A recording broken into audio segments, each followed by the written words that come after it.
Ngayong araw ay magbabayad na ulit tayo kay Architect ng 1,000,000 para sa pinapatayo nating Motodikfa Mansion. At syempre, tuwing pumupunta tayo dito sa pinapatayo nating Motodikfa Mansion ay nagdadala tayo ng merienda. Kasama natin yung mga trabador tuwing pupunta kami dito at sabay-sabay na rin kami kumakain bago sila umuwi sa kanilang tahanan. Kaya umagang-umaga, alas 3 na ng hapon, nag-withdraw na kaagad tayo ng pera na ibabayad natin kay Architect. Mga Motodik ngayon, bibilangin natin. Kailangan 1,000,000 nito kasi bibigay natin kay Architect para doon sa pinapatayo namin Motodikfa Mansion. Kaya dinouble check ko na kaagad at sinimulan ko na bilangin yung pera para pagdating doon kay Architect, i-double check niya na lang din.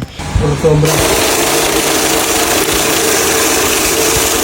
Sa tuwing magbabayad tayo, kailangan i-double check natin yung mga pera na ibabayad natin. Sobrang sarap lang sa pakiramdam kasi malapit na matapos yung dream house namin. Dati pangarap namin ni Lady Driver na makapag-upa lang kami sa isang magandang bahay. May aircon, may kusina, may CR at may lababo. Hindi ko akalain na mapupunta sa ganito kasi hindi naman ganito yung hinihiling namin dito. Pero sobrang thankful kami, sobrang na kasi yung binigay ni Lord sa amin. Sobrang saya lang din sa pakiramdam kasi naalala ko nangungupahan lang kami ni Lady Driver tapos tuwing oras na ng bayaran wala kaming maibayad. At pag oras na ng bayaran, dyan nalalabas yung aming mga kasinungalingan kasi nga wala kaming pambayad sa may-ari ng inupahan. Naalala ko lang noon sa tuwing maniningil na sa amin yung landlord na may-ari ng bahay na inuupahan namin. Sa tuwing kumakatok na ang may-ari sa pintuan namin ay sobra na rin yung tibok ng puso namin. Halos ayaw namin lumabas kasi wala kaming pambayad. Minsan pa nga ay nagpapanggap kami na tulog. Patay mali siya na lang kumbaga kasi imposibleng hindi ka magigising sa katok ng may-ari sobrang lakas na. Kaya kung ano man yung mga masakit na mabitawan sa amin na salita ay tinatanggap na lang namin kasi nangungupahan lang kami. Nakakabayad din naman kami kasi sobrang late na kami magbayad. Ganon din yung buhay namin kagaya sa inyo, sobrang tagal bago umusad. Nakikita nyo kasi ako si Motodik, ganito ganyan. Kala nyo ganun lang ba kadali yung journey ng pagbablog namin ni Lady Driver. Sobrang tagal na din namin nagvlog bago namin maabot at makamtan yung buhay na ganito. 5 years in the scene ng pagbablog sa social media, wala pa rin kaming napapala. Simula 2016 nung nagkakilala kami ni Lady Driver at doon na rin kami mag-decide mag-vlog kasi nga kasagsagan pa ng Jamil. Ayun, sinubok-subukan namin mag-vlog kasi wala ring nanonood sa amin. Meron man, hindi kami nakokontento. Kaya napapanghinaan kami ng loob, di na naman namin itutuloy yung vlogging namin. Pero bandang uli, itutuloy na naman namin. Medyo magulo lang din talaga yung isip namin nung mga panahon na yun kasi sobrang hirap talaga nun. Puro away din kami ni Lady Driver nung panahon na yun kasi sobrang hindi pa kami matured na dalawa. Para kami nagsasabong na manok sa arena. Pero sasabihin ko sa inyo, kung hindi ko nakilala si Lady Driver, wala rin ako at hindi ko rin makakamtan yung buhay na masarap na ganito. Kaya maraming salamat sa asawa ko. Ang sarap ng buhay natin ngayon. Kung wala ka at hindi ka dumating sa buhay ko,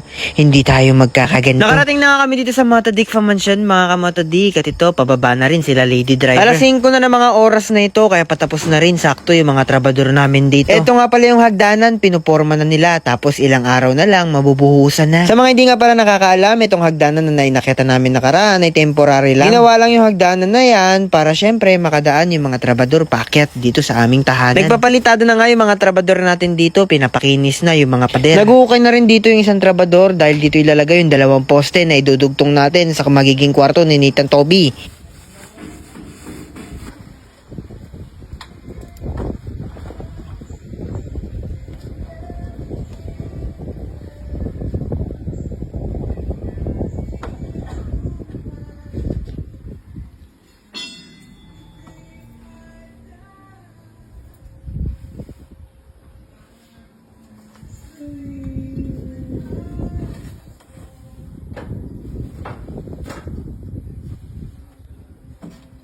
O nga pala, sa mga hindi nakakaalam at bago pa lang nanonood, ito nga pala yung kwarto namin, tapos ito yung magiging CR namin.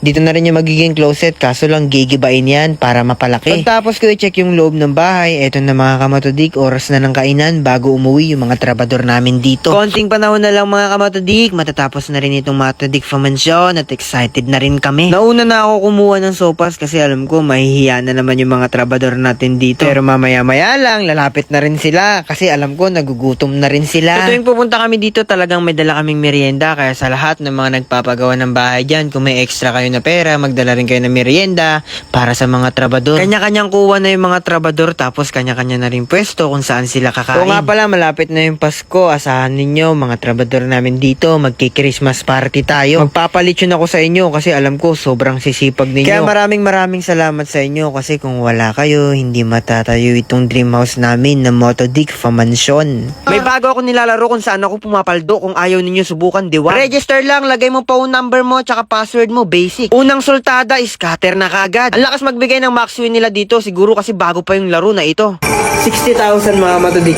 Yan, ang sarap panoorin, no? Yan, sa mga gusto maglaro nito, nasa comment section hall link. Hindi ko kayo pinipilit na maglaro nito, pero pinapakita ko lang sa inyo kung saan ako pumapaldo.